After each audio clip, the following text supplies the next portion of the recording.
여러분, 하나님께서 하나님과 언약을 맺은 백성들에게 지켜야 될 몇 가지 계명을 알려주셨는데, 그 가운데 세 번째 계명은 하나님의 이름을 망령되게 부르지 말라라는 거였어요. 그럼 여기서 하나님의 이름을 망령되게 부른다라는 것은 어떤 의미일까요? 원문을 보면 샤우라는 단어입니다. 헛됨, 공허함, 허무함 이란 의미예요. 하나님의 이름을 그저 공허한 이름으로 부르지 말라. 불러야 아무 소용이 없다고 여기는 허무한 이름, 헛된 이름처럼 부르지 말아라 라는 그런 의미입니다. 사실 우리 가운데 누가 하나님의 이름을 함부로 부르겠어요? 그런데 표면적으로는 함부로 부르지 않는 것 같으나 마음의 중심으로는 그렇지 않은 사람들이 있다라는 거죠. 그것을 점검해 보기 위해서 내 자신을 향해서 몇 가지 질문을 던져봐야 돼요. 나는 거룩을 갈망하고 있는가? 성경은 우리에게 하나님이 거룩한 분이라고 말씀하고 있지 않습니까? 그 하나님이 우리에게 거룩을 요구하고 계십니다. 또 이런 질문을 던져보시면 됩니다.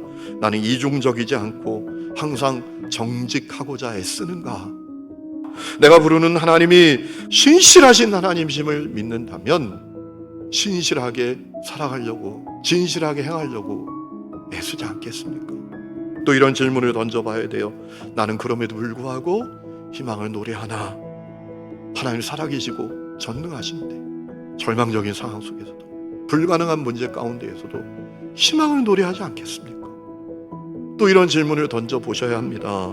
나는 그럼에도 불구하고 감사하는 사람인가? 내가 부르는 하나님이 모든 것이 합력하여 선이 되게 하시는 선하신 하나님이심을 믿는다면 그럼에도 불구하고 감사하며 살지 않겠습니까? 또 이런 질문 던져보셔야 돼요. 나에게 사명을 위한 삶이 있나? 하나님이 지금 살아계셔서 세계 역사를 주관하시고 인생의 생사화복을 주관하시는 하나님이시다라는 사실을 믿는다면 내가 오늘 하루를 살아가는 것도 사명이 있기 때문에 주님께서 나에게 주신 삶이다, 이 마음을 갖지 않겠습니까? 우리가 분명히 기억해야 될 것이 있습니다.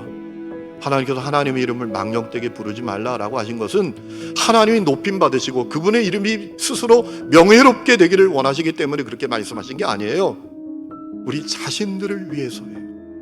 내가 하나님의 이름을 어떻게 부르는가로 내 삶이 결정이 됩니다.